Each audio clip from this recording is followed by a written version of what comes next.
Part 2. I'm going to see how fast I can tear this carburetor down and show you the pieces to it. Rochester Quadrajet. I'm going to use an impact. If you haven't done it before, I recommend using a good screwdriver with good bits. I've already taken the secondary needles out of it. It's a small regular screw right here on the top at this little piece here. Carburetor has a number of bolts in it. This right here, this roll pin holds your accelerator pump rod. You don't have to hit it hard.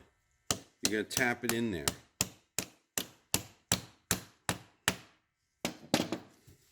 Notice it slid towards the back, and I pull my accelerator rod out, it pops out. See it right there? It went back through the first, back through the second one, and there it is down in there. Leave a space and just leave it in there, because when we're done and we put this back together, we're going to take a screwdriver head, tuck it in there, and all we're going to do is use it as a lever, and just it'll slide right back in the hole. So leave that there. That scares people. That is probably one of the easiest things about this carburetor. You'll rotate this up. These rods, some of them, just finesse them out. Don't bend them. They have a little key on them. You see that key right on the rod. Little key there. This is keyed. So this has to be in a certain position, and then it'll slide out. Don't bend it. Don't pry on it. Just get in the right position, pop it out.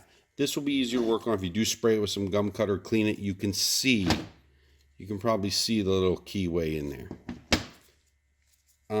It's dirty right now just because I'm going to wash the whole thing when I'm done. Part of this is your throttle linkage here. I'll show you this. This carburetor up. This carburetor needs bushings. It needs bushings for the main throttle plate. See that shaft moving? I'll probably do that in a separate video. Throttle shaft bushings. Let's get this thing apart. With the accelerator pump out of the way, come over here. Let's pull these vacuum diaphragms off. See how fast we can pull this thing apart. Keep your screws organized. Here's this vacuum diaphragm. Pop the vacuum line off. Actually, just replacing all your vacuum lines. This one's already broken. This rotates up. Again, pops out of the arm back here. Don't bend it. Don't pull on them. Be easy on them. Next one. Choke pull off. Big screws. If you're having trouble keeping them organized, just label them. Notice how I'm pulling on this. Your choke mechanism is moving. This just slips out.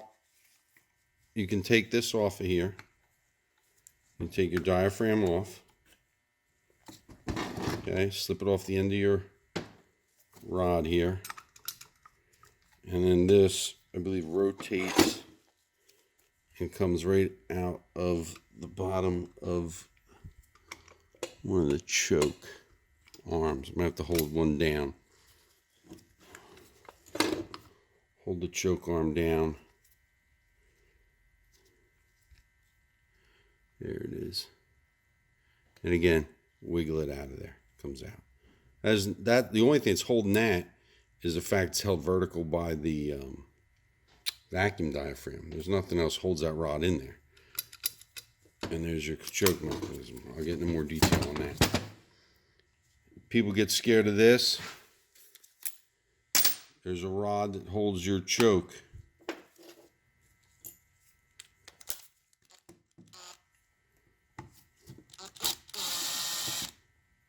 Tiny screw. This will now pop off of here. Give it a wiggle. Okay, you'll see this is connected to your choke mechanism down here.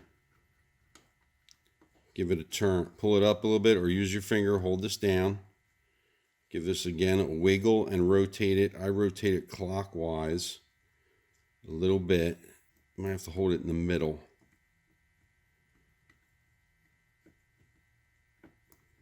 If it's stubborn and doesn't want to come out like this one, there's probably dirt in there. What you can do is wait till you get the air horn off, which is this whole top plate. So what I will do is